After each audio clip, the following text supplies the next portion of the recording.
Have you ever been driving around Lee Summit and wondered what's that going to be? What's being built there? Wow, that went up fast. The Development Minute is here to help, highlighting some of the newest projects in Lee Summit, Missouri. More single-family homes are coming to Lee Summit. Orchard Woods, located in North Lee Summit off of Northeast Lakewood Way, will have 34 lots. Woodland Oaks next to Legacy Park on the corner of Colburn and Blackwell will have 42 lots.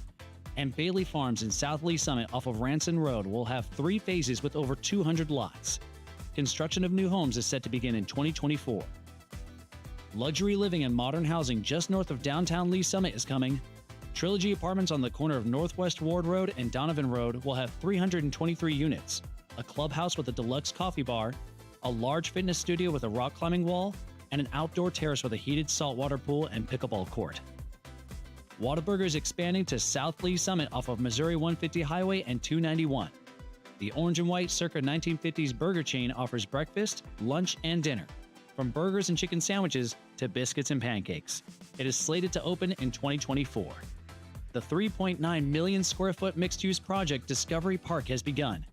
The 270-acre site near I-470 off of Northwest Colburn Road and Northeast Douglas Street will consist of retail, restaurants, office spaces, entertainment, and luxury multifamily housing.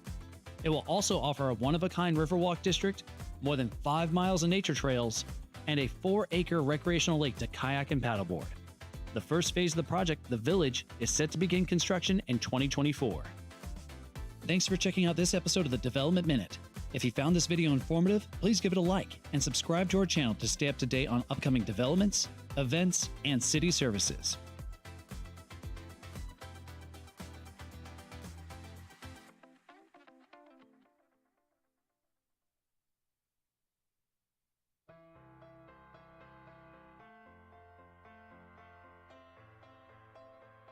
I'm Assistant Chief Jim Eden. And I'm Battalion Chief Ben Hicks. And today we're at Lee Summit Fire Station 3. Fire Station 3 was part of the 2016 no tax increase general obligation bond for public safety initiatives. The station was built and occupied in August of 2020. Unfortunately, due to the pandemic, we've not been able to give tours or have an actual ribbon cutting. So we want to invite you in today to give you the opportunity to see what goes on within a Lee Summit Fire Department station. Let's go take a tour. This is our admin side of the facility. We use this side mainly for offices. We have a lot of work during the day, whether it's training or doing reports or just generally taking care of the shift that we need to do. At this particular station, Station 3, we do have an assistant chief that works out of here. That person has their own office where they need to manage what's going on throughout the day with the shift and staffing, and as well as running calls out of here. The captain has their own office as well. What the captain does is at this specific station is in charge of both the fire truck that's here as well as the ambulance. And so with all those personnel responsibilities as well as running calls and reports, that's where they work out of. And generally for the rest of the crew, which is somewhere around 5 to 6 individuals, we have rooms to write reports, and we have additional training rooms and other rooms where people can work. Walking into our living area, I think it's important to recognize that we work 48-hour shifts. So in the evenings, after 5 o'clock, after work is done, we may have the opportunity to catch a game or something else as long as we're not running calls. And this gives us the opportunity to do that. When we go into our kitchen, I think this gives you a great reason to know why we go to the grocery store. When you see fire trucks at the grocery store, what we're doing. Well, so for 2 days working for 48 hours, we buy all our meals at the grocery store, and then we come in here and cook. Just like you guys do at home. So everybody has their own fridge on each shift as well as their own pantry, and then we cook those meals here. Going into the sleeping side of things, we've got a couple different things that are significant. We have our own laundry room, which again is important when we're here for 48 hours. The opportunity to wash and clean our clothes and bedding is very important for hygiene. And walking into where our beds are, we keep the kind of sleeping quarters over on one side of the building. It gives us both easy access out to where our fire apparatus are, as well as kind of keeping it a little bit quieter for those people that have been up all night running calls. We have 11 bedrooms here at this station, and the reason we built it with so many bedrooms is we want to give ourselves as a city the opportunity to expand. So if we need to put another apparatus here or numerous other people working at this station, that's already in place as far as infrastructure goes, and we don't need to go back and try to make it bigger or better, and that's really important for us, especially because the old station was so small. Back out on the apparatus floor, we have doors facilitated as many places as possible, so that way when we're sleeping at night and a call comes out, we can make our way out fairly quickly to get out onto the truck if we need to and run a call.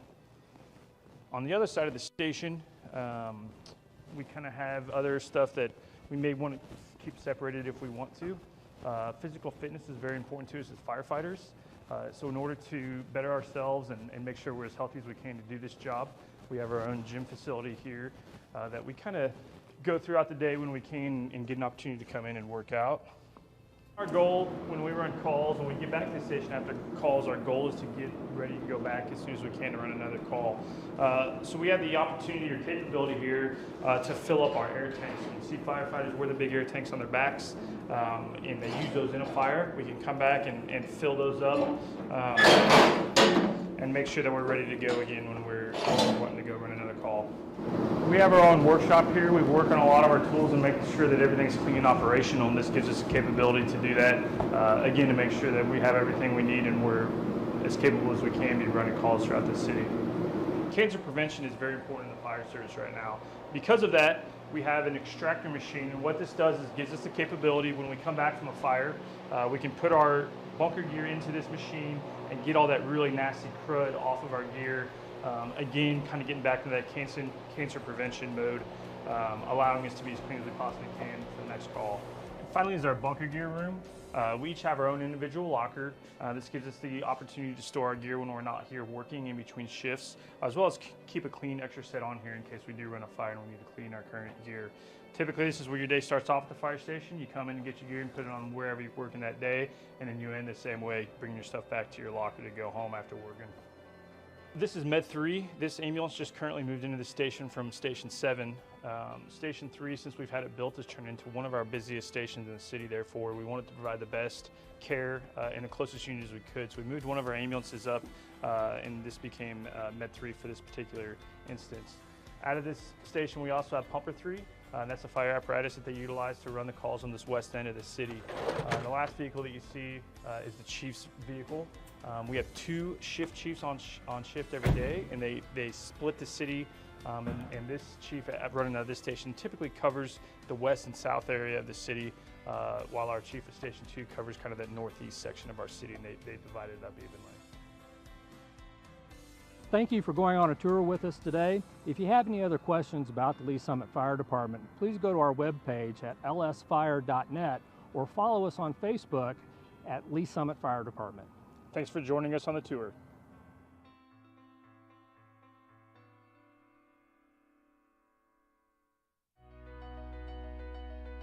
Good questions.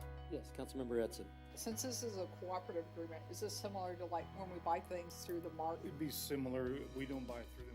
We moved to Lee's Summit right before we had our 3rd child, and we ended up raising all 4 of our children here. And it's been just such a great place to raise kids. Well, I'd been involved in government and politics for a long time, different aspects of it. And then when I was raising my kids, I was very involved in different community organizations and involved with the schools. And as my kids got older and I saw them and their friends starting to leave the community, I realized that there were some things that needed to be done in order to attract younger people back to Lee's Summit, and I wanted to be part of that conversation. We need to work on economic development and keep trying to get more jobs here.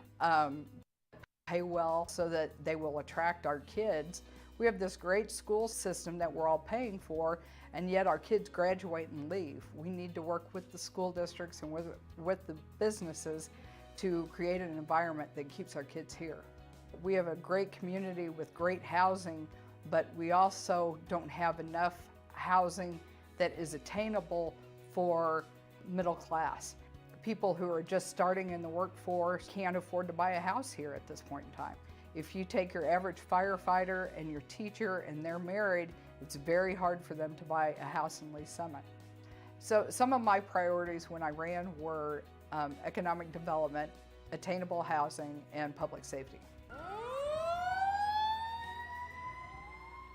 When I ran 6 years ago, our police officers and our firefighters were some of the worst paid public safety folks in the metro area. And in the past 6 years, We've done a great job of getting their pay up, getting their benefits up, and now there will be a public safety tax, which will be a game changer for Lee Summit. It will help us to attract and retain new talent for the coming years. All communities are having a hard time recruiting and retaining police and firefighters.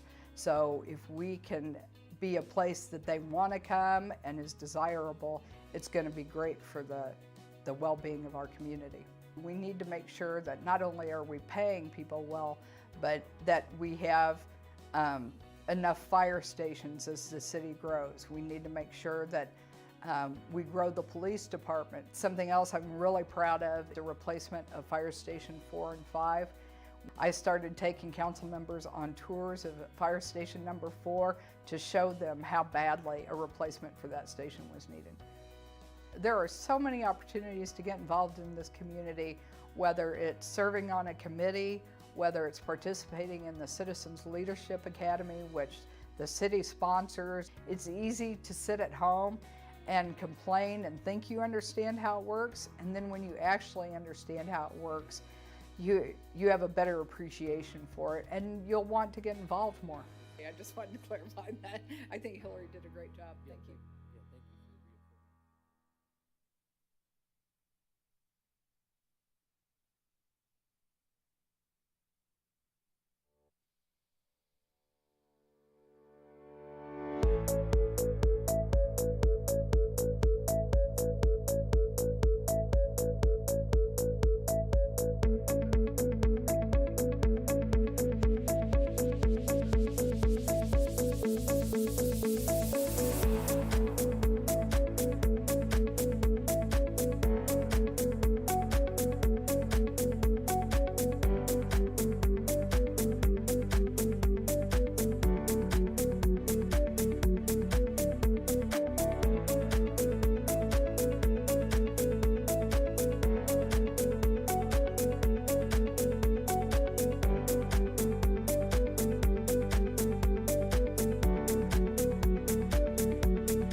The Monday, April 8th, 2024 Public Works Committee. Roll call, please. Chairman DeMauro, Here. Vice Chair Edson, Here. Councilmember Pryor, Here. Councilmember Lovell. Here. Okay, thank you. It looks like we're all accounted for. Before we approve the agenda, I've got some agenda management.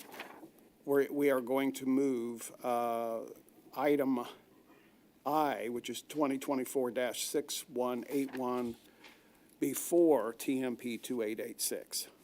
So, with the amended agenda, looking for a motion. Yes. I move to approve the agenda as amended. Second. I've got a motion and a second to move, to approve the amended agenda. Roll call, please. Chairman DeMauro, Aye. Vice Chair Edson, Aye. Councilmember Pryor, Aye. Councilmember Lovell. Aye. Okay, that's 4 ayes. We have any public comments? Anybody know of any? Then we will go right into business. Approval of the March 11th, 2024 Public Works Committee action letter. Looking for a motion. Chair, Yes, I Councilman. move for approval of the March 11th, 2024 Public Works Committee action letter. Second. I have a motion and a double second. I have a motion by Councilmember Edson, a second by Councilmember Pryor to approve the March 11th, 2024 Public Works Committee action letter. Any discussion? Seeing none, roll call, please. Chairman DeMauro, Aye. Vice Chair Edson, Aye. Councilmember Pryor, Aye. Councilmember Lovell. Aye. Thank you. That's 4 ayes. We will move right into the first item, which is 2024-6181, presentation of the project delivery methods. Mr. Park. Yes, thank you, and good evening. Michael Park, Director of Public Works. I thought it'd be appropriate to take just a few minutes to discuss project delivery methods, address your questions, bring a little more understanding and comfort to the decisions you make as a body with regard to how projects are brought forward and awarded, in particular for construction. So really, we're going to go through design, bid, build, construction manager at risk, or CMAR, design, build a little bit, provide you a little bit of comparison and selection factors that staff goes through when choosing which particular design method to use, and give a few project examples. But really, I wanted the opportunity for you to ask questions, and myself and staff who's present who could help answer or address those questions, we're available to do that. Design, bid, build. This is probably what you're most accustomed to seeing. This is our traditional delivery method. Uses what we bring forward, what I would consider most of our horizontal projects, where we enter into a contract with a design firm, consultant. It's based on their qualifications. There's no proposal for fee. There's no negotiation of cost prior to selection. It's not a low bid process. They submit really essentially a resume of their experiences, their personnel.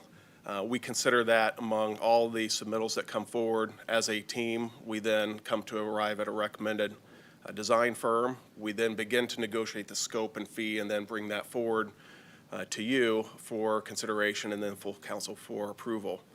That design firm will advance plans all the way to 100%.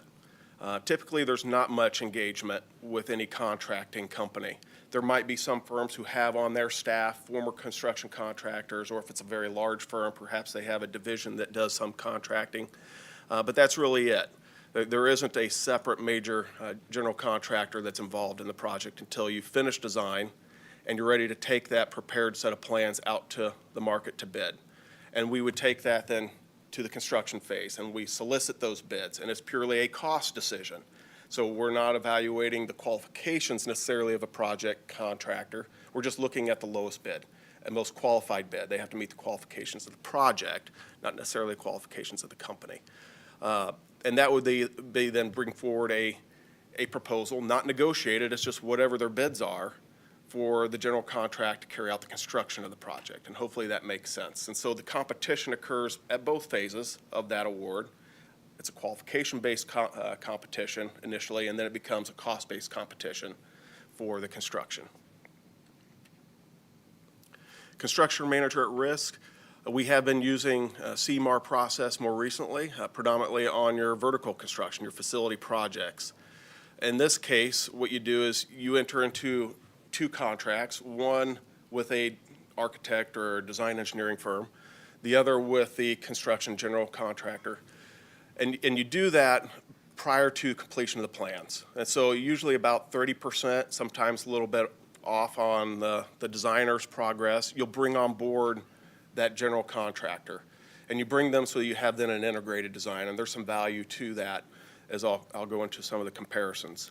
And then they work together, and the owner, that's the city in this case, really works and kind of works with both of them simultaneously. In some cases, we're kind of caught a little bit in the middle, but we're working them collaboratively, design and contractor together.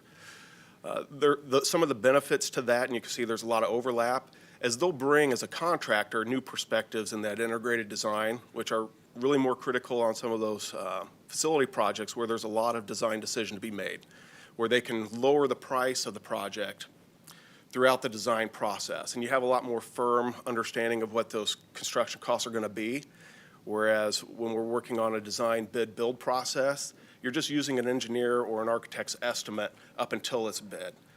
While you're working through a CMAR project, you're working with them refining that cost estimate from whether it's a 20, 30% engagement that they're getting involved in, all the way to maybe the project's at 70, 80%, or some projects that are CMAR go all the way to 100% before they give you that GMP, that guaranteed maximum price.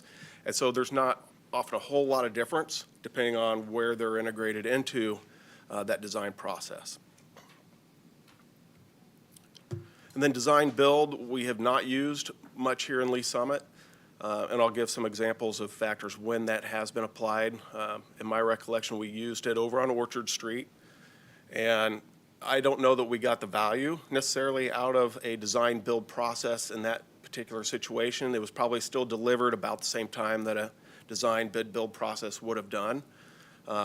Probably not much more or less expensive than a traditional design bid build process would be either, where a design build process, typically you'll see either very complex projects where a lot of coordination takes place, very extremely large projects, or there'll be straightforward, very simple projects where you're not working on right-of-way acquisition, utility relocations, those things that tend to stall or delay a project in its delivery, and you can almost just go straight into that construction. And that's probably the oversimplified version of how we would approach a design build. It's fully integrated in one way I would put design build. It's almost turnkey.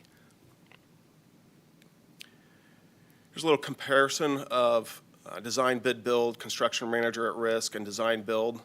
And intentionally, I think these bar graphs are shown based on a timeline. Design bid build typically takes longer than the other 2 delivery methods. And design build is typically the shortest delivery method, where CMAR is somewhere a little bit in between. So as you can see here, there's multiple steps in each of these projects. Design build, like I said, more turnkey, one contract up front. Now there are a variety of design build variants that can come forward. Construction manager at risk is again that kind of multi-phase where both the GC and the designer are selected based on qualifications. It is competitive in both those selections. And then together they work to put together the project, and the GC forms their guaranteed maximum price, their construction contract a little bit later through the project, not necessarily after everything is completely finalized. And then design bid build, as I said, is a qualification-based selection for the design, and then a bid process, pure cost selection for construction. Since these are the 2 methods we use mostly here in Lee Summit, again, haven't done much design build, I wanted to focus on where the competition occurs. And there is competition for construction at both a design bid build process and a CMAR process. They just happen at little different levels. For a design bid build project, the construction competition occurs between the owner and selecting that general contractor. Probably the design bid build, I would say, has the most transparency of all of our project delivery methods. Not that CMAR is not transparent, just a little less because that competition happens between the general contractor and their subs. And ways to mitigate that is encouraging open records with regard to that subcontracted bid process, and we have started to do that more often now. where the owner can get involved in those. We can have some opportunity to see that while we're not controlling those sub-bid awards.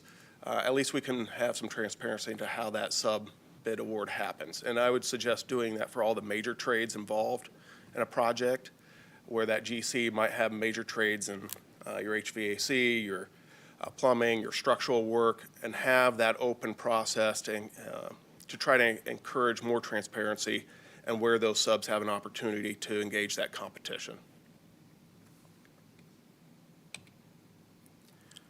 Some of those selection factors that we look at are time. It's how much owner control do we want in the project?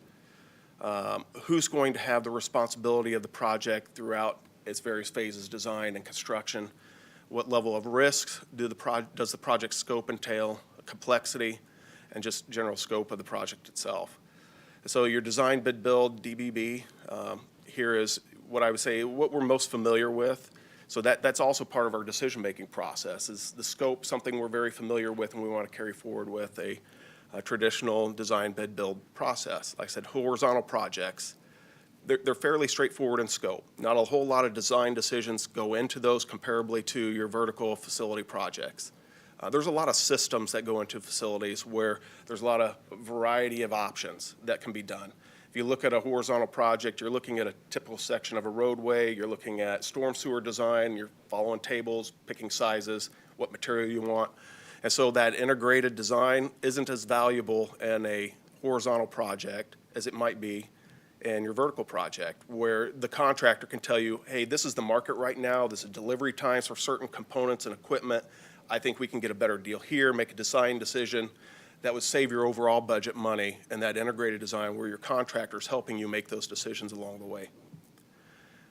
Design, bid, build, you have a lot of time built to end to that delivery process. That time is one where you can use to acquire properties for the project, for utility relocations. When you have to do a lot of acquisitions and relocations, you start to lose the advantage that a CMAR design build project offer with regard to shortened time frame, shortened schedule to deliver the end product. As I said, design, bid, build typically has a little more transparency and allows for some more upfront alternatives analysis to occur. You don't get that direct relationship with the cost impact of those alternatives analysis, but you might have a little more public engagement in those alternatives analysis. You just have more time to consider those. CMAR, sometimes you're a little more time sensitive, and time is money on projects. So if we could shorten the time to deliver a project, you might be saving a substantial amount of dollars. We've seen that in our inflationary impacts on projects more recently. Like I said, vertical facility projects, again, you get to a guaranteed maximum price. We're not counting all the nuts and bolts and door hinges and doorknobs on a facility project. They're bidding it like a design, bid, build lump sum. And they're just saying, we're going to deliver that project. We've been involved from beginning to end. We're comfortable giving you this guaranteed maximum price. As long as we don't change scope, we shouldn't be seeing change orders. We're not doing a unit measure for every part of the project, which is where you end up with change orders on design, bid, build projects, because they're bidding that unit. And if you have 100 more units than you anticipate, you're going to pay 100 more units in cost. There's also just that variety, a multitude of components that kind of lend itself better to that CMAR or kind of that guaranteed maximum price, that lump sum approach, where you can manage that risk of quantity deviations. And that design build, like I said, is for typically what we've seen, huge infrastructure projects or very large facility projects, think like a hospital campus or university. You see a lot of different players at the table that you're coordinating with, and as a turnkey approach, they're much more enabled to work with everybody collaboratively together to deliver it. They tend to be a little more expensive, though, and they deliver it faster. So that's kind of what you're weighing in those benefits. And I know I kind of flew through that pretty quickly, but as I said, I just wanted to give you a high-level review of these principal delivery methods, and more so give you an opportunity to ask questions that hopefully we can try to address. Here's some examples, like I said, road projects, Colburn Road, 3rd Street. We're following design, bid, build. We're working through the process. Design, you take steps, you go through public engagement, you go through more steps, you work through right-of-way acquisition, you go through more steps, you work on final plans, and then you bid. Same thing with stormwater improvements that you'll see on your agenda later tonight. They go through that very long delivery process of design, bid, build. Hangar 2, we used a design, bid, build process, though you might say, well, that's a facility project. You got Hangar 2, but it was in combination with East Side infrastructure. So we had a lot of horizontal infrastructure in that project. We also had a number of items to coordinate with LSR 7 and also with the FAA. And so when you have different partners there, I don't know that we could have sped that project up with a CMAR delivery method or a design build method. And we felt as staff it was most appropriate to go through a design, bid, build, and particularly as we're tracking individual costs that we were then splitting between different entities. It wasn't all a city ownership project. The school district had a certain share in the cost, and I think they wanted as much transparency as we could get and as much control as we can get throughout the entire process of the project. And then you have projects like Joint Operations Facility and Fire Station 1, which are both on your agenda tonight for consideration, that use the CMAR process. Where we're working collaboratively currently with the general contractor and kind of early design phases. Now you're going to move into those pre-construction phases to collaboratively work with them to end up with a better design and hopefully a more cost-effective design in the end. And then lastly was more of a smaller scale, which was also a design, bid, build process, was the police substation. And that was what I would consider a very simple, very quick design process that led right into a construction contract. Thank you, Michael. You're welcome. Entertain questions, Councilmember Pryor. Thank you. How do you know which one to use?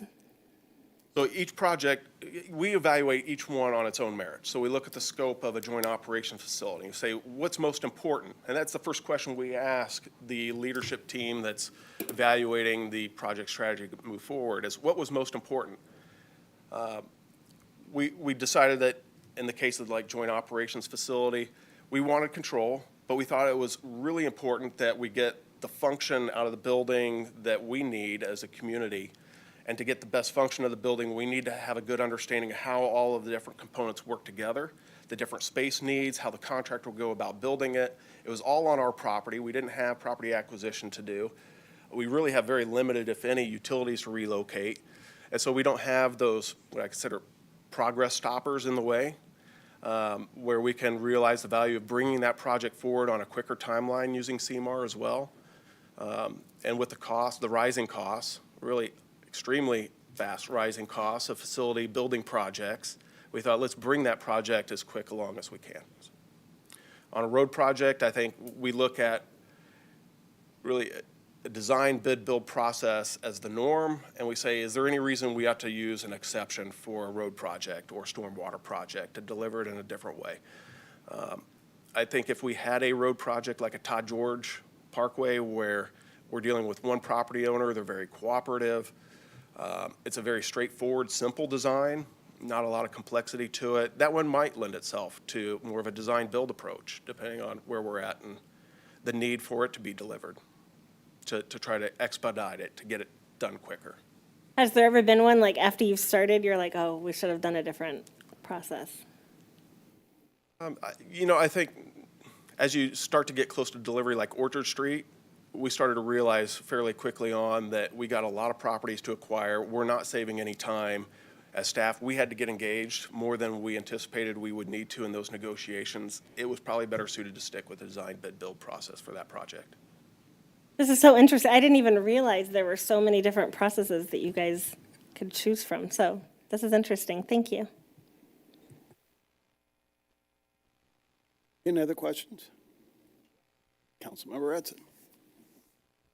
Mr. Park, going back to the contractors the subcontractors that your contractors choose, because I don't think we never get into labor union agreements, and we don't require them either being union contractors or non-union contractors.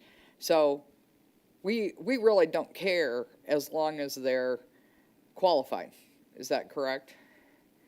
Correct. We don't dictate that they're a represented labor group or not. Okay. We do dictate that they follow state law with regard to prevailing wage. Okay. That's Okay. probably to the extent that we're involved. and that they're, a business in good standing, that they have insurance. Those are the general qualifications of any project that we're looking for, not necessarily the experience with regard to qualifications of a sub or even a general contractor. And I'll say even on the design bid build process, that competition, they are still doing sub competition for their estimates. It's just we're working with multiple general contractors in that case to see what best package they put together. And we don't get to have that level of engagement on a CMAR process because we've already selected the GC and they're carrying out the rest of the work that they would normally do, or multiple GCs would be doing, general contractors would be doing. So it happens at all levels up and down a project. It's just at what point is the owner of the city really reviewing those as part of a package? Yeah. And I don't want you to feel like these are gotcha questions. I'm really just asking.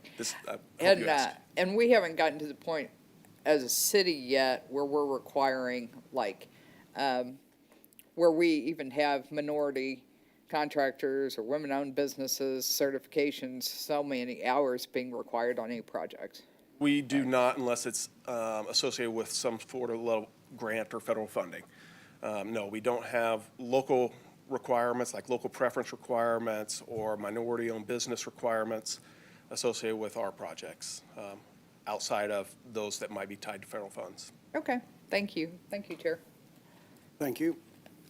Councilmember Lovell. When we go into a project, and we are assigning a value to that project before we start the process, so like we are making estimates on the cost of a facility before we go, like issue a bond or whatever. How are we coming up with those values or those numbers for?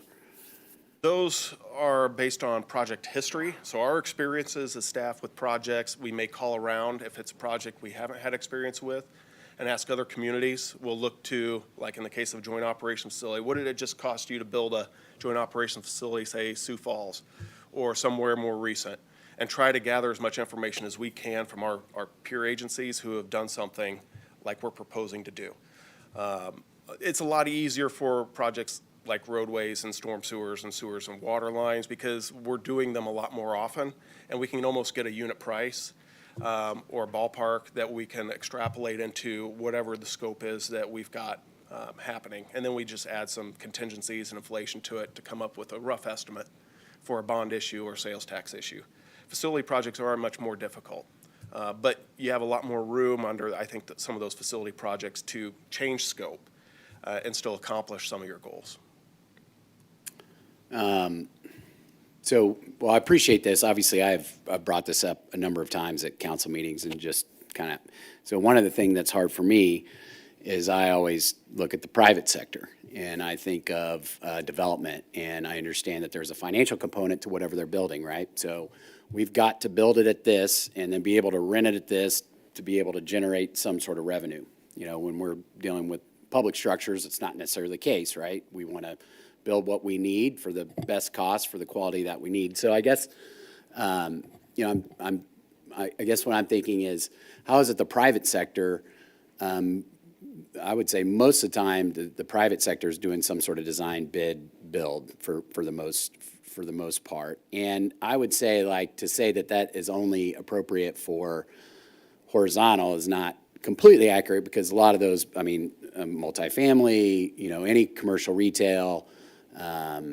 Anyway, so I was just, thinking, how do we shake with the private sector doing it one way, because that's, how they're best able to control costs, and how we might go a different direction with construction manager at risk when you don't see that method used very much in the private sector.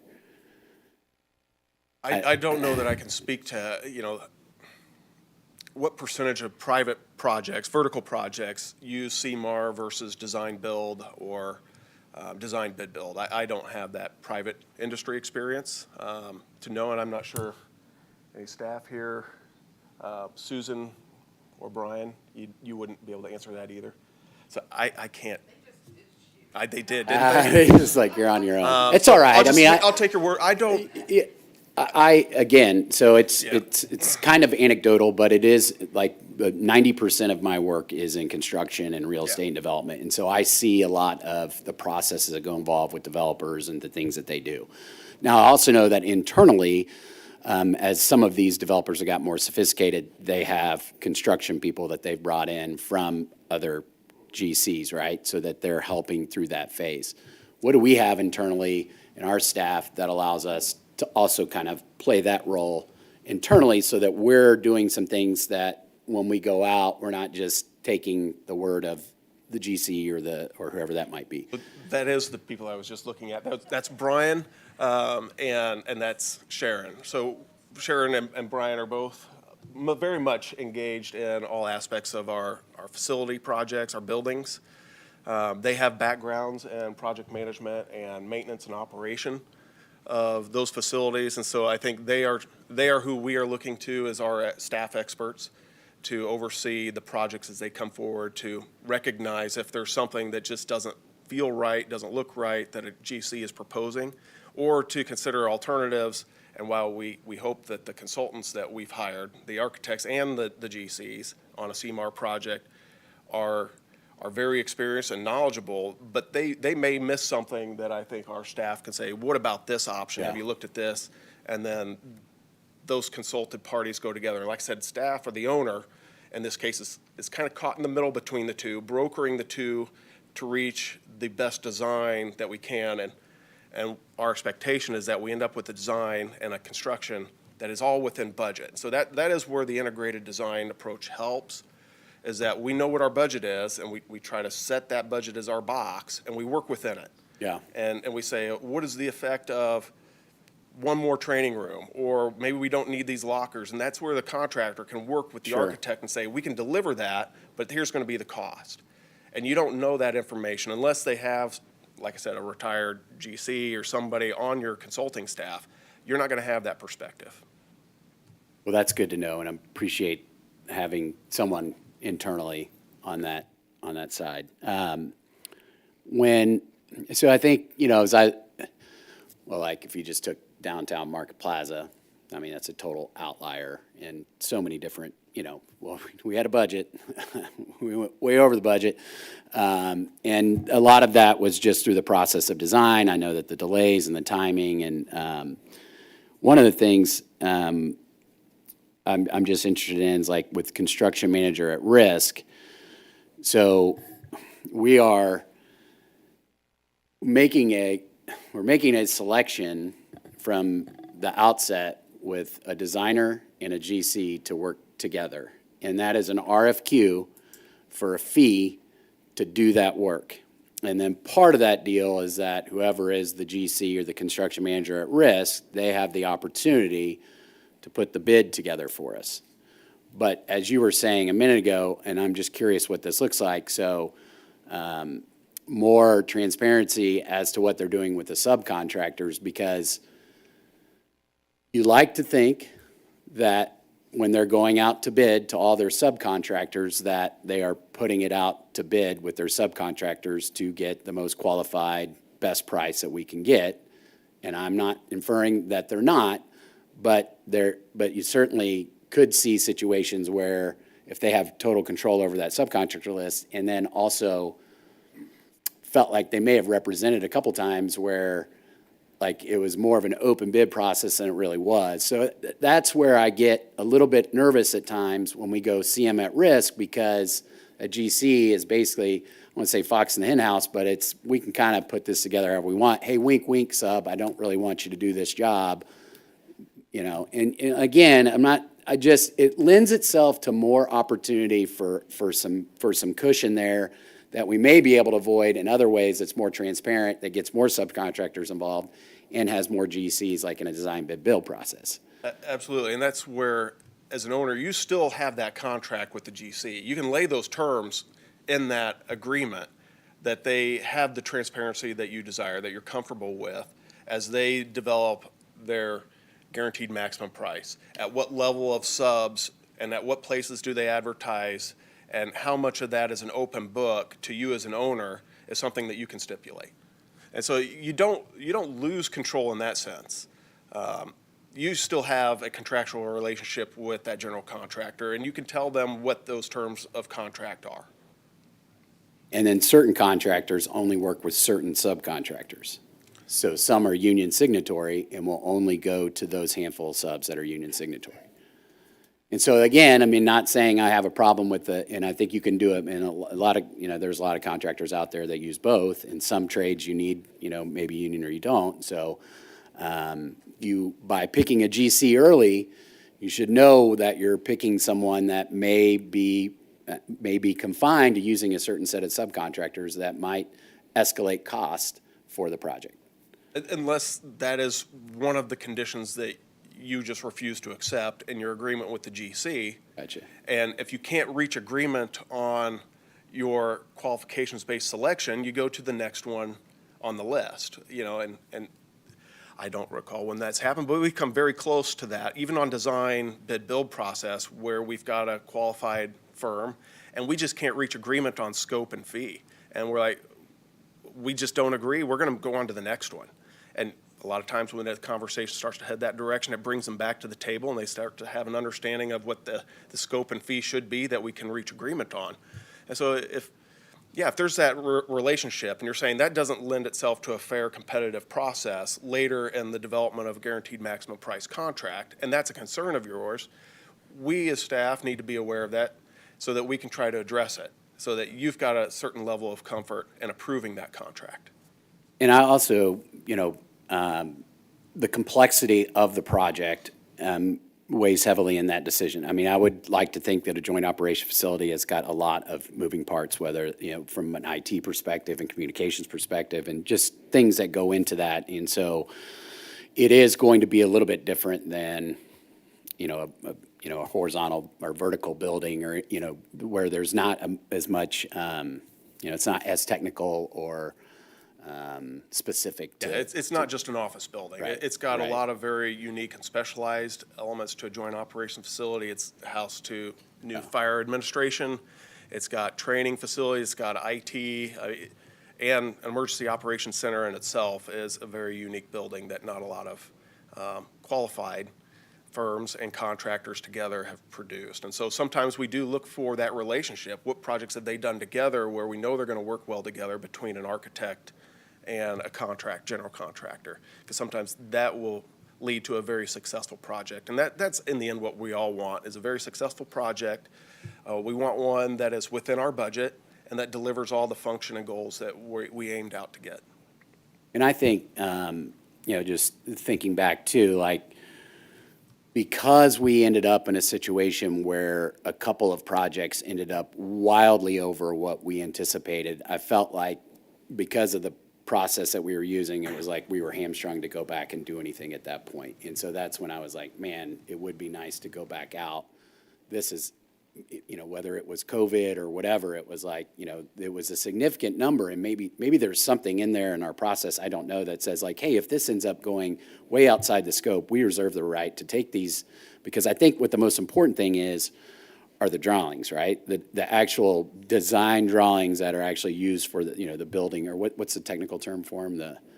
Like official construction drawings. Yeah, that's just the construction plans and Yeah, so specifications. like those are actually, that's more than just the design. The construction drawing is like, here it is, this is what we're going out with. And by the way, whatever's in here is what you're bidding, and that's what you'll be required to do.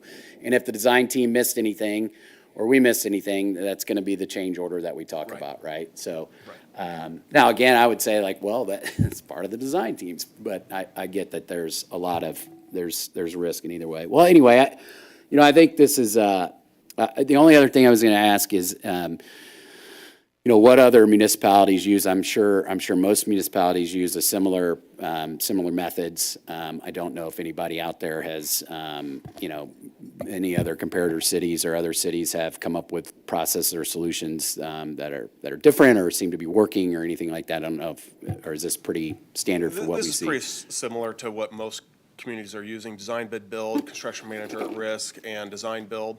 And as I said previously, I think CMAR and design build, there's also variants of it, little differences. Like you said, it would be nice to have a project where the architect is working integrated, design with a construction general contractor, and then take their product out to market. Yeah. There is a variant of CMAR where that happens, where you bring somebody on just for that pre-construction services, and maybe you only get the project through 30, 40%.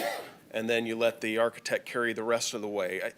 There are little nuances that you can see a blend of those two particular design delivery methods between CMAR and design build.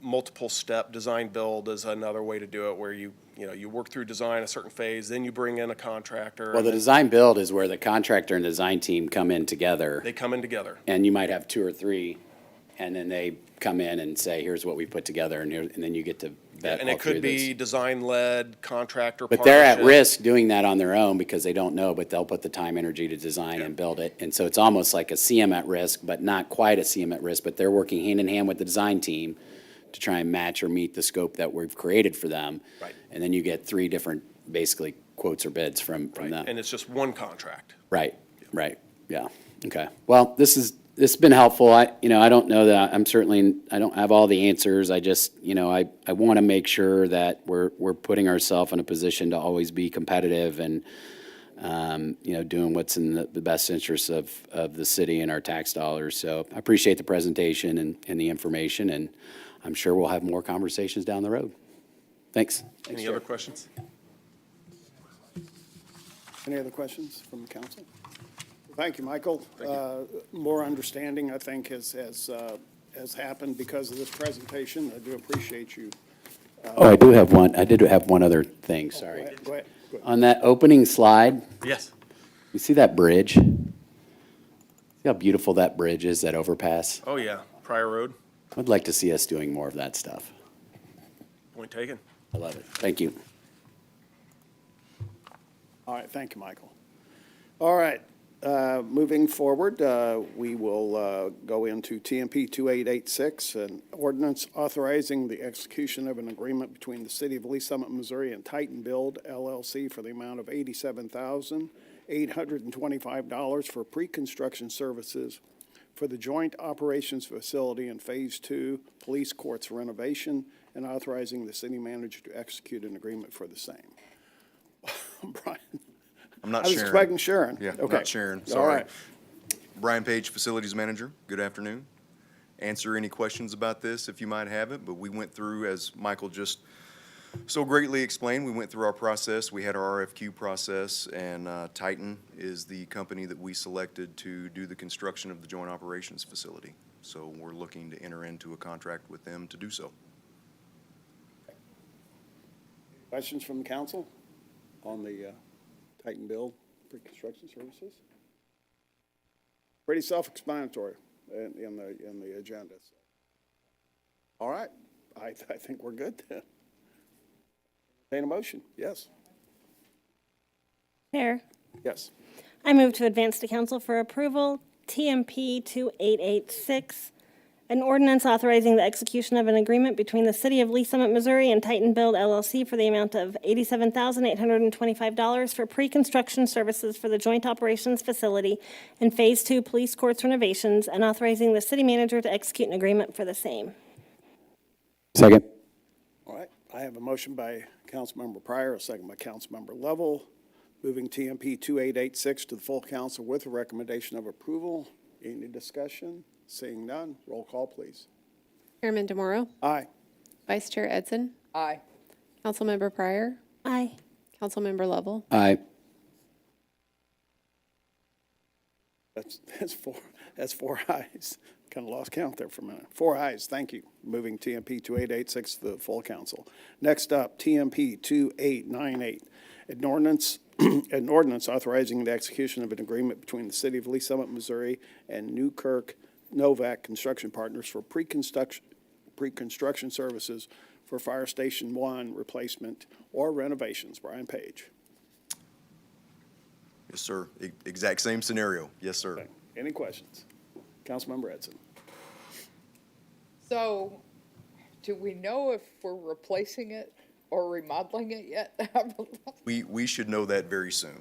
Okay. They're doing a feasibility study currently. They're waiting on a couple of pieces of information to come back. But yeah, we should know very soon. We're hoping by the end of the month, and we'll be presenting to you guys what direction we're moving forward with. Okay, that's all I wanted to know. Thank you. By the end of the month, I mean, that's. I'm hopeful. Yeah, you're hopeful. Okay. Yeah, okay. I mean, I guess we really don't have a similar timeline to compare it to. We've not done this before. We have not done this before, no. And so Particular. they're taking everything into consideration. Yeah. You know, obviously, they've got to compare, okay, if we knock it down, we start with a brand-new structure, there's a lot of constraints that we no longer have.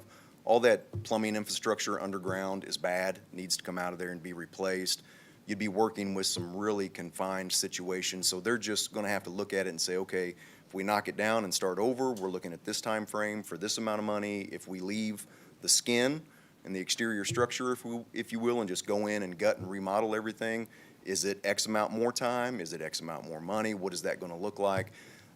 The main thing that we really want to walk away from that with is to not only understand what all those variables are, but most especially end up with a facility that is truly a 50, 60-year facility and not confined by the current footprint, if indeed that ends up being, you know, a concern. So they're looking at everything in totality, and we want to come back with the right decision. So we really don't want to hurry the process. Correct. Sooner the better, but still. Correct. There's a lot to look at. Yeah. Any other questions from the council? Seeing none, I'd entertain a motion. Chair, Yes, Councilmember Lowe. I move to recommend to City Council approval item TMP 2898, an ordinance authorizing the execution of agreement between the City of Lee Summit, Missouri and Newkirk Novak Construction Partners for pre-construction services for the Fire Station 1 replacement or renovations. Second. Thank you. I have a motion by Councilmember Lovell, second by Councilmember Edson, moving TMP 2898 to the full council with a recommendation of approval. Seeing no discussion, roll call, please. Chairman DeMauro, Aye. Vice Chair Edson, Aye. Councilmember Pryor, Aye. Councilmember Lovell, Aye. That's 4 ayes, moving TMP 2898 to the full council. Next up, TMP 2968, an ordinance approving the award of bid number 798 for the traffic calming project for Northeast Mulberry Street, Northeast Independence Avenue, and Northeast Brandywine Road to Mega KC Corporation in the amount of $163,431.85, and authorizing the city manager to execute an agreement for the same. Aaron Revolve. Evening, Erin Rolovo, Senior Staff Engineer in Public Works. This project is to install speed reduction methods in 3 different locations. Mulberry Street is from Independence Avenue to just west of Thames Drive. They will be getting center line and shoulder striping, as well as a raised crosswalk at their community center. The second project is on Brandywine Road. I'm sorry, that project, the Mulberry Street, did go through the Neighborhood Traffic Safety Program. There was a lot of public engagement in that, a couple of meetings with members of the HOA, as well as a meeting to discuss the results of the study once it was done with the entire neighborhood. Brandywine Road also went through the Neighborhood Traffic Safety Program. Also a lot of public engagement. There was a neighborhood meeting with that one as well. They will be getting 3 speed humps between Jamestown and Gateway Drive. And then Independence Avenue is actually a rehab of speed humps that were already installed. There were 2 speed humps just on either side of Chapel Lakes Elementary School on Independence Avenue. Those were originally constructed of asphalt and were removed with our pavement overlay program last year. So we are coming back in to reinstall those in concrete as we currently specify. So if you have any questions, I'm happy to answer. Thank you. Thank you, Aaron. Questions? Councilmember Pryor.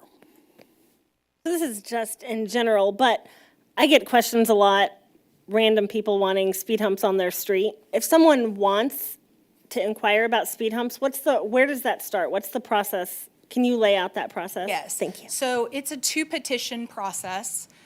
It starts with an application to the Neighborhood Traffic Safety Program. That application is available on the website, the city website. So they would just go in, it's actually on the website, you fill it in right there and hit submit, and then it comes to me. And then I go in and determine an impact area. So not just the houses on the street that they want to have studied, but anybody who would be affected by having to cross those speed humps daily on their trips in and out. And then I put together a petition of that impact area, and I send it back to that applicant. And it's up to that applicant to go door to door and collect signatures. So the first petition simply allows us to do the study, and it requires 50% of the required signatures on the list. So then we get that petition back signed, we do the study, we have the results, and if it scores high enough, then they go to the second petition process. The second petition is usually the same impact area, but anybody who would be living adjacent to a speed hump has to sign off 100%. And then overall, for the entire petition, it has to have 75% signature rate. If they get that, then we would proceed to actually constructing the speed humps. I usually tell people when they call me to inquire about the process that it's typically about 2 years from application to construction. So it's not a quick fix kind of process, because speed humps are very divisive, and we have some neighborhoods where half the people want them and half the people don't, and it never goes forward. So we want to make sure that we take everybody necessary into consideration when we're walking through the process, so that once they're in, we have basically a majority rule. That's very helpful. Thank you so much. Sure. Any other questions? Aaron, I do have a question. Of course, the Mulberry speed humps, that was a community initiative. Yes, sir. And in the process you just explained, just for whoever's listening, where does the actual speed study come in? At the first petition or second petition? It is after the first petition. So the first petition goes out, it gets 50% signature requirement, and once that's approved, then we do the study. And to add to that, I've been involved with this a few times. A lot of people will see a car once in a while speeding, and I mean actually speeding 20, 25 over. But the other thing that is, and I'm just saying this for the public so people realize that every car that passes gets averaged.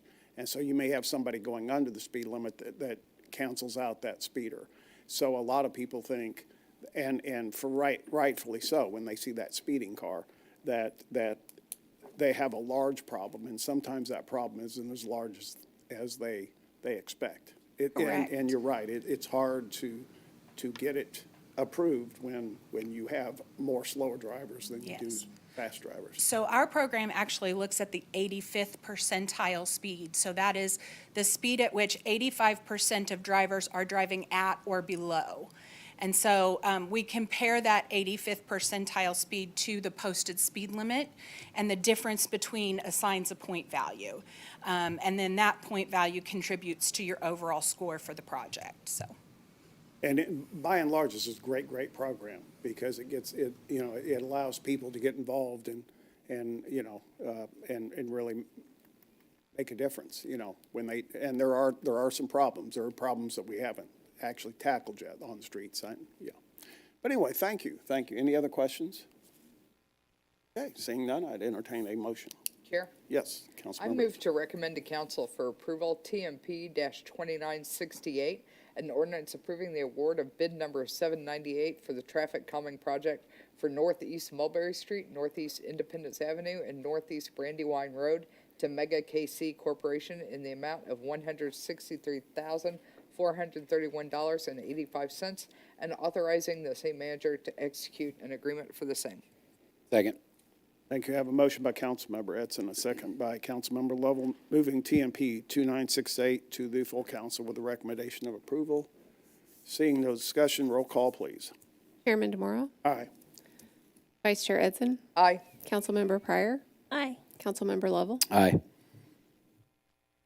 Okay, that's 4 ayes, moving TMP 2968 to the full council.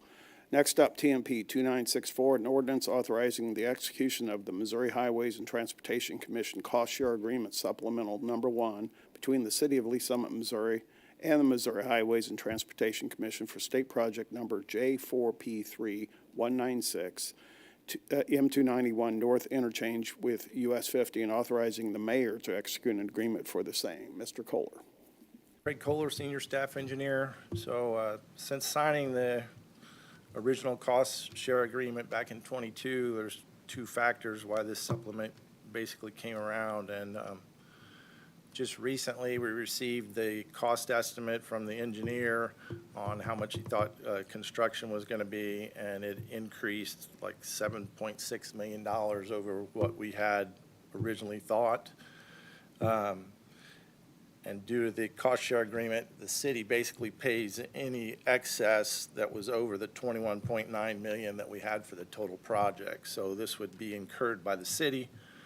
However, in 2023, the city did get awarded $6.4 million of federal funds to be used for construction on this project. So basically, the increase to the city is going to be about $1.2 million. And basically, this supplementary is just there for the cost increase, the financial responsibilities, and talks about the funding and allowing MoDOT to obligate the funds during construction, since they're the ones that are going to be doing the construction on the site. So if you got any questions, I'll try to answer them. Questions from the council? Councilmember? Thank you. I was just wondering if you had a timeline for the project at all. Well, I thought we would have an A date by now, but it's been pushed back probably till about May 1st, which is the acquisition date, so that we can go out and start talking to these people. Depending on condemnation, if we have to do that. I mean, a lot of these are already in agreement, so it shouldn't be a problem, except we know of one or two property owners that aren't going to be a lot of fun to work with. So. Okay, thank you very much. Questions? Entertain a motion then. Here. Okay, let me find which one. Okay. I move to advance to council ordinance number TMP 2964, right? Okay. Yep. Uh-huh. Recommend. Oh, what did I say? Recommend approval. Oh, okay, recommend for approval, TMP 2964, an ordinance authorizing the execution of Missouri Highways and Transportation Commission Cost Share Agreement Supplemental Number 1 between the City of Lee Summit, Missouri and the Missouri Highways and Transportation Commission for State Project Number J4P3196, M291 North Interchange with US 50, and authorizing the mayor to execute an agreement for the same. Second. Thank you. I have a motion by Councilmember Pryor, a second by Councilmember Lovell, moving TMP 2964 to the full council with a recommendation of approval. Any discussion? Seeing none, roll call, please. Chairman DeMauro, Aye. Vice Chair Edson, Aye.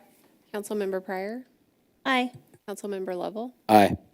Thank you. That's 4 ayes, moving TMP 2964 to the full council. Next up, thank you, Craig.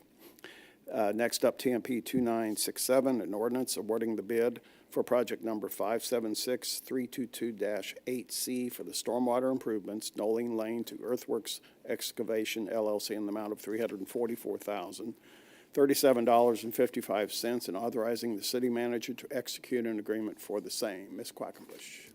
Good evening, Karen Quackenbush, Senior Staff Engineer. The project was designed by Public Works Engineering, and we advertised for bids on February the 29th.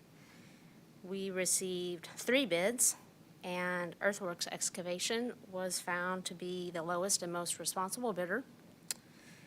Primary components of construction include installation of an enclosed stormwater system, some grading to reduce flooding, water main relocation, concrete paving, and also some curb and gutter.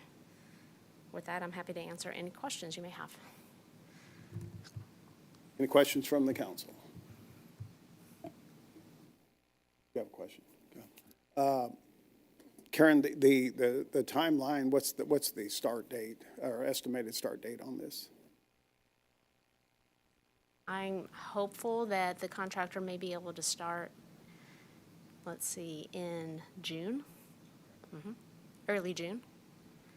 Yep. I anticipate questions about this, and that's why. In fact, I think there's some stakes up already, yeah, that from probably a survey or something. Probably surveying and locating utilities, things like that. When stakes go up, People phone call rings. in. The phone rings, yeah. Yes, sir. Yep, they do. Any other questions? Seeing none, I would entertain a motion. Chair, Go ahead. I move to recommend to council for approval TMP 2967, an ordinance awarding the bid for project number 576322-8C for the stormwater improvements, No Lane Lane to Earthworks Excavation LLC in the amount of $344,037.55 and authorize the city manager to execute an agreement for the same. Second.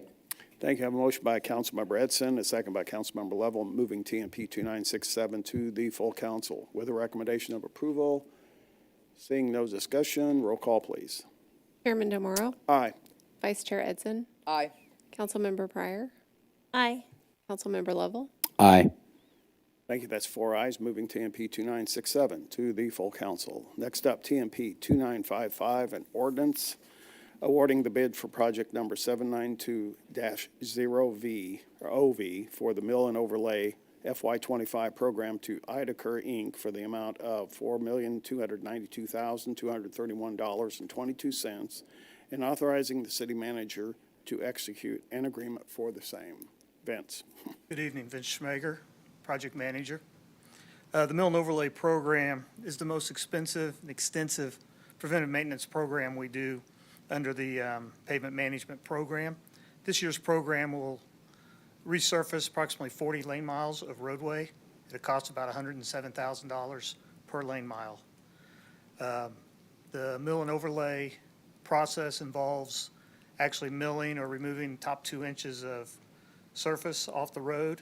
This helps us to realign the crown, make any patches or whatever underneath the surface, and then putting the surface back on the road. The road does remain open during construction. Of course, anybody using it may have delays, but you don't have to, as opposed to like the surface seal, where you're locked out of a section of roadway for 2 or 3 hours at a time. The primary tool used in selection for our streets is the Pavement Condition Index, or PCI. The PCI is obtained through the pavement inspections of the roads that we rotate through roads about every 4 years so that we can just keep track of where we're at. The second factor that we use is the curb condition, as has been noted many times between the early 80s and about 2006. We have curbs that, due to the aggregate, have fallen apart and have to be replaced.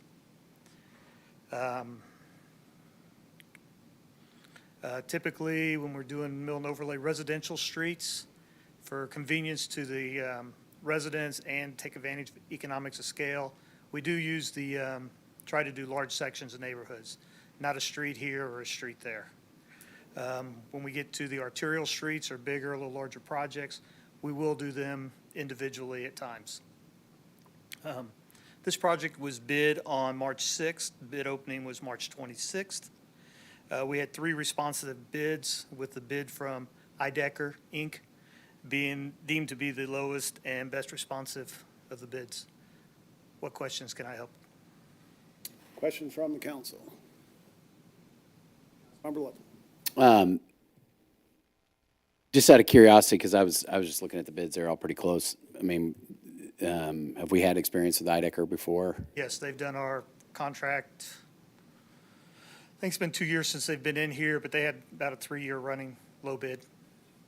And I know we always, I think you guys do a great job of this, but obviously, if we ever had someone that was low bid that we had used in the past that had not been good, we wouldn't necessarily have to go with that bid. Is that, I mean, is that an accurate statement? I mean. That's an accurate statement, provided we've done our due diligence and documented it all on the problems we had with them during the project. Because I think it was last year, I know there was some work done last year by a group, and I noticed, I think they were on this bid too, but wasn't sure if I just remember driving through it and not knowing if it had been done well or not done well, but I know you guys are on that stuff and make sure Try to that keep- we're not just taking low bid, but getting good quality contractors, so appreciate Exactly. that. Thanks.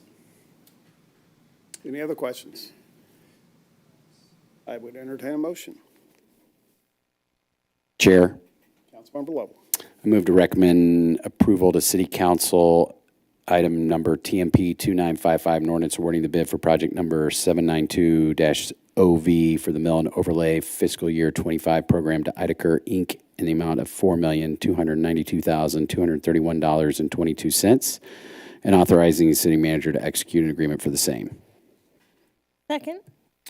Thank you. I have a motion by Councilmember Lovell, a second by Councilmember Pryor, moving TMP 2955 to the full council with the recommendation of approval. Any discussion? Councilmember Edson. See, if we hadn't had that presentation last time, I knew that was going to come back. and bite then we probably wouldn't approve this. We'd probably just vote it down. I think so. Thank you. Any other discussion? Seeing none, roll call, please. Chairman DeMauro, Aye. Vice Chair Edson, Aye. Councilmember Pryor, Aye. Councilmember Lovell. Aye. Thank you. That's 4 ayes, moving TMP 2955 to the full council. Next up, 2024-6213, presentation FY25 draft capital improvement plan published for public comment. George Binger. Good evening, George Binger, City Engineer. What I'm here to discuss is our annual draft proposal for our 5-year capital improvement plan. And as part of this, let's kind of, we're going to talk through, what it is. I mean, the planning, our CIP is a twofold document. It's planning, so it's 5 years look ahead, and that's actually adopted as an amendment to the comprehensive plan through the Planning Commission. It is fiscally constrained, so when we have projects on the list, we've identified a funding source for these projects. It encompasses many groups, roadway, water, sewer, facilities, a lot of things we've been talking about this evening. And then basically what we look at adding in this project are things that are over $75,000 is a project that's listed in the plan. Now, some of the things like the building maintenance programs or overlay programs or things like that where it's a lot of little projects. We don't list those individual little projects, but we know that over the course of the year, we're going to spend more than $75,000. So that's why you'll see that some of those listed as a program in that. And then, of course, the definition of a capital improvement by statute, it's owned by the city. And we we're responsible to build it, pay for it, maintain it, operate it, and do that. And you can see it's basically the various types of infrastructure that we own and operate with the city. So this is a graphic kind of explains the process, because a lot of times, we get questions, okay, when does the public have comment on this? And this is what we're trying to illustrate is a lot of these projects have been presented in some shape or form, maybe not at this moment in time, but in the past. And I use the example of a funnel as we start with a really big, broad perspective and scope with our master plans, our comprehensive plan, strategic plan, and subsets of those plans like our thoroughfare master plan, wastewater master plan, water master plan. So those planning documents identify, we're trying to incorporate, can we anticipate and plan for growth in the community where we may need additional infrastructure in the future? It also assesses and evaluates existing infrastructure where we need to improve or maintain what we have at this point. And then as we go through that process, when we get into this CIP planning process, that's where we start trying to put money to projects and identify this. And a lot of times what you'll see in this process is this public input. If we receive it this year for the CIP, it probably won't get into this capital improvement plan, but it'll come back next year. If we get a whole series of service requests throughout the year, it'll get into the CIP eventually. So this is an annual process. So that's what kind of what this is showing when we work through this. So again, identifying these ideas of input. Now, a lot of times, things that you may inject into this process as an elected official may occur, more than 4 or 8 years from the time it's brought forward. Sometimes they're a little bit quicker. But the idea, I think that long-term vision has served us well as a community. An example I think of was my first project with the city in 2000 was based on a alignment study done in 1968.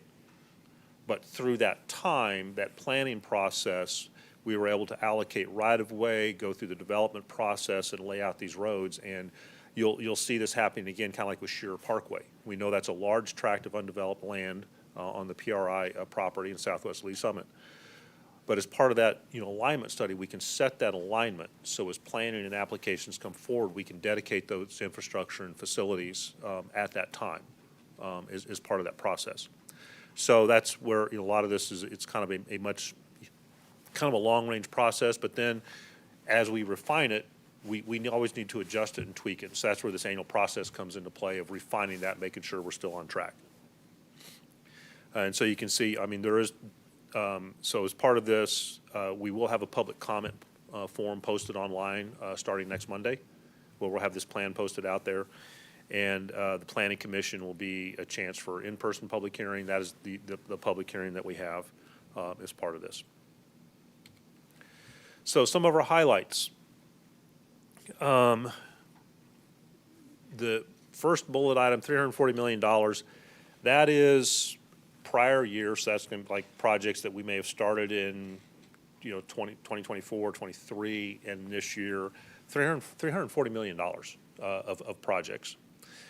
Over this 5-year projection, we're forecasting close to $689 million of projects, and that's the largest CIP that I've seen proposed through this. Now, a lot of that has to do with we passed a $100 million bond issue in April of last year.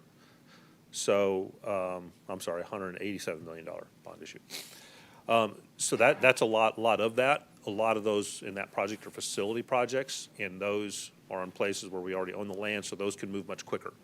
And also with the bond issue, we know we have we can get the financing now. It's not like our sales tax programs where we're trying to cash flow all of that.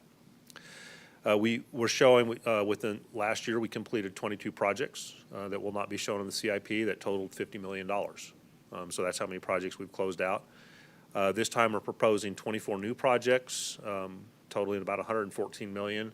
And a lot of that is last year in the, when we drafted the FY24 CIP, we had a lot of the facility projects from the bond issue, but we didn't have any of the transportation projects because we knew that they weren't going to come online right away. So you'll see some of those starting to show up this year. So that's kind of, again, that bond issue had a big impact on it last year and this year. So this is a summary of what we're looking at. Again, this is a draft. Some of these numbers may change when we get to Planning Commission before we actually lock in the budget. When I say change, it's going to be small numbers. But this is where you can see if you look at Public Works programs, those are the annual programs like our overlay, slurry seal, neighborhood traffic safety program, transit. Those are the things that are in the annual program piece. And we're proposing $11.3 million for FY25. And you can see that's growing gradually over the next 4 years. We're trying to factor in 4.2% for inflation based on our construction cost index. Water utility programs, a lot of that is focused in the water main rehab. I'm sorry, this is their facility programs. The water main rehab is under the water element. Facility programs, that's like the building equipment replacement programs. There's some of these in the bond issue. There was that program for municipal facilities, and so there's a lot of those projects are folded into this. Then you see the airport, Bridge Street and Signal. Now these numbers include like some road projects we have to relocate water mains or sewer main, and so it'll have some cost included in that. And then looking at, and so just kind of, so you see it going across, and so you can kind of see what we have proposed this year. So let's see.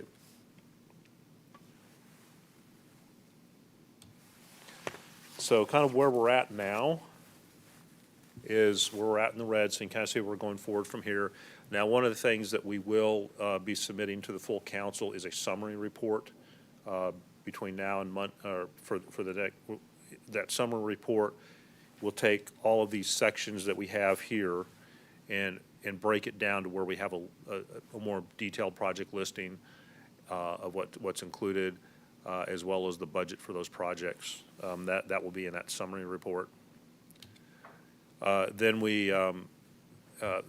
obviously we go through our public comment period, the comp plan resolution, and then that first year is adopted as part of the budget process. So I think that's my last slide. So with that, I'll be happy to answer any questions. Thank you, George. Do you have any questions from the council on any of this?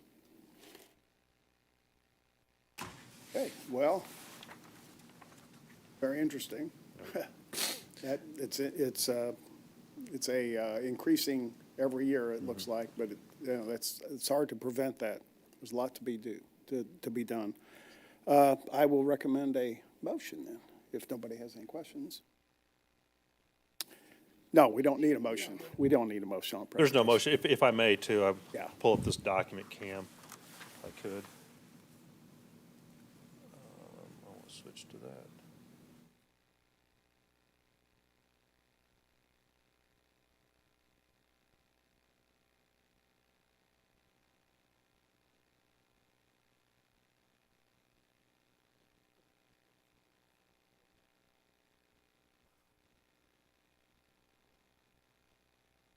What I'm trying to show in this document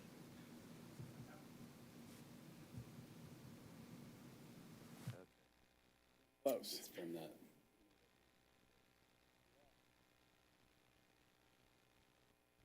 Eclipse glasses. Okay. Okay. Oh, What you're I'm good, trying to George. There it show, goes. That's one of good. the things we talked about in one of our previous presentations was trying to show, the capital improvement plan is a fiscal year, so that gets confusing because it's July 1. This is calendar year, and so this is, the list of projects. And kind of what I want to point out in this, kind of did at the bottom here. If you're looking at this year, we're currently working on 48 projects with the city. And so the latter half of 24, that's going to increase to 60. And you can see these are the total number of projects we have going over the next, going into 25. And so what this is showing is the ones in green are all in design. And you can kind of see in 25, we're hitting this transition to a fair amount of construction to go with that. So that's kind of just illustrating kind of the process or calendar sequence that we have. And this is one of the things we'll be adding to the CIP this year to kind of give this visual display of our project sequencing. So that's kind of what you can, where we're at this point. So. Councilmember Pryor, you have a question? Thank you. What are the two, the Johnson Street and the Raintree Lake Spillway that are highlighted? What is that? Okay, the highlight indicates it's a new project this year. It's new to the CIP. Johnson Street is part of the Market Plaza project. It's the improvements between 3rd and 2nd on the east side of that. Raintree Lake Spillway is, this year we did what it's called a BEEP study, Bridge Engineering Assistance Program, where basically we identified 3 structures. It's a program run by MoDOT, so there's zero cost to the city to do the study. And so they evaluate the structures. We looked at Raintree Spillway, we looked at the the spillway over Lakewood Dam, and then we looked at the boat channel, the bridge over the boat channel, Dick Hauser Drive. These are ones that identified, our operations identified, hey, these need some attention. So we did that as part of that study, and it came back with some recommendations for doing some deck repair on those bridges. Okay, thank you. Mm-hmm. Any other questions? Okay, Councilmember Edson. We're just gonna nitpick on your chart, is what we're doing, George. Excellent. Down on the new terminal building, you hear, Okay. which is close to the bottom? Or, Bottom of, yeah, I did the mad fold-in thing here to try to okay, get this in. no, go back up. See where, yeah, it's got a hole in it, yeah. Oh, yes. Thank you, I didn't know Part- how to part- describe that. Okay. Part of that is we've got money to do the design now, but when we're looking at cash flow, activity at the airport, and potential grant funding, that may push the construction out a little bit. So the idea is if we get the design, that makes us competitive for grant funding Okay. in the future. And while you're here, would you mind just scrolling your page real slow so we can see the rest of it? So again, this is sequential, so it's kind of, I tried to get, Yeah. what's 24, 25, and then you can kind of see things start to move out a little Oh, bit. okay. And so you see the newer projects are coming online a little bit later. Yeah. Okay, thank you. Thank you. Okay, anybody else? Big list. It's overwhelming, really. One bite at a time. There you go. All right, well, thank you. Thank you, George. Thank you for the presentation. We look forward to the next date there. Get her done. All right, well, that moves us into roundtable. Any council members have any roundtable? Councilmember Pryor. Thank you. So I actually just have a question, and I don't know, it's probably for you, but I don't know if you've ever even looked at it, but, okay, so we had soccer all weekend at Legacy. Why is it so windy there? Like, what makes it so windy?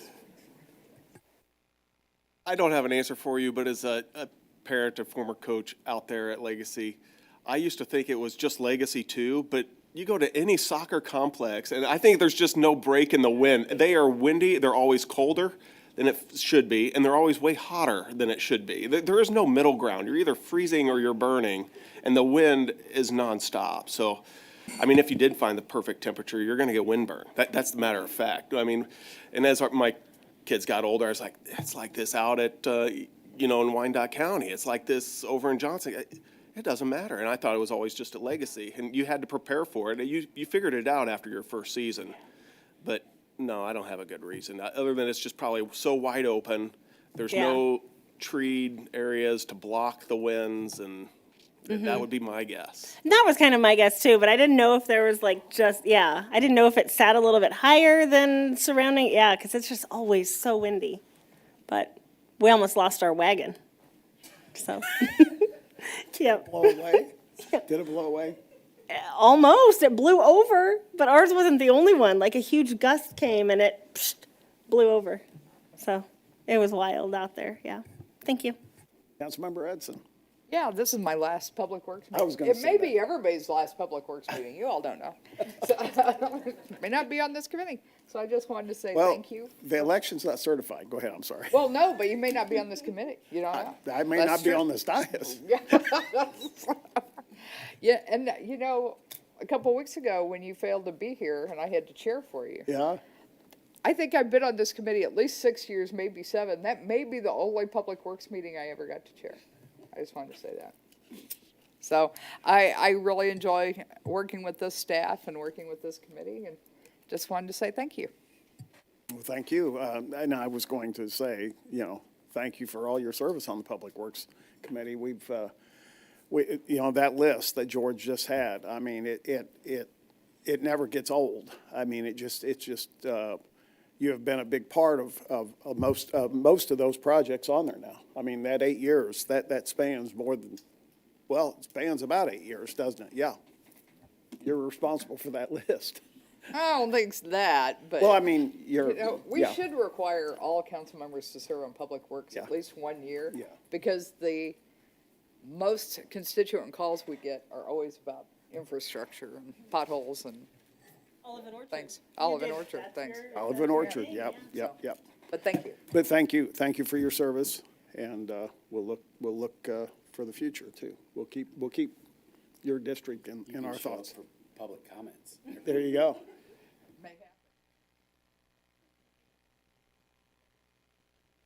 Any roundtable from the staff? A few items, and first, I don't want to understate the opportunity that our residents should have to have input into that capital improvement plan, as well as all of council, and we'll make mention of it, I think, tomorrow evening as well at City Council. But next Monday, it will be published on our city's website. You can just type in CIP, and it should come up if you want to search for it that way, or go under Public Works, and you can find the capital improvement plan. And we really do value the input. And while it may not have an immediate impact in this CIP, it's an annual process, and as Mr. Binger said, it should show up next year. And with that, just kind of reminder, it's for everybody, not just council or not just for residents, but everybody to have a part in that process. April 18th is a Thursday from 1:30 p.m. to 2:30 out at the airport. You all should have received an invitation for the groundbreaking of Hangar 2. Hope perhaps you can attend. What's the time? I'm sorry. 1:30 p.m. Okay. is when it is scheduled to begin. And that's on the east side. To fly planes. If you're talking little. We get to drive around. in Little, snow little trucks. models, maybe, I don't know. April 27th, it's a Saturday. We have Recycle Fest that's scheduled, so for yourselves and your constituents, 9 a.m. to noon. Same location as it has been year after year out at the Public Works Operations Maintenance Facility. While it won't be staffed by staff, it'll be still staffed by our contractor this year. Same items, so if you're looking to do paper shredding or recycle anything from golf balls, corks, eyeglasses, shoes, or bicycles, I mean, the list is long. Feel free to come out anytime from 9 a.m. to noon, and they'll be willing to accept your items of donation to recycle. And then lastly, I also wanted to express thanks, Councilmember Edson, for being a part of Public Works. Many years, great service and support to Public Works and water utilities through this committee. A lot of outstanding projects have been brought forward during your time. You've been an advocate for a lot of projects. I think a stormwater utility, Olive and Orchard, sidewalk programs, the airport, and Hangar 2. You have really left an imprint on the city of Lee Summit and the work you've done, and thank you for that. All right, any other roundtable? Seeing none, meeting's adjourned at 5:52.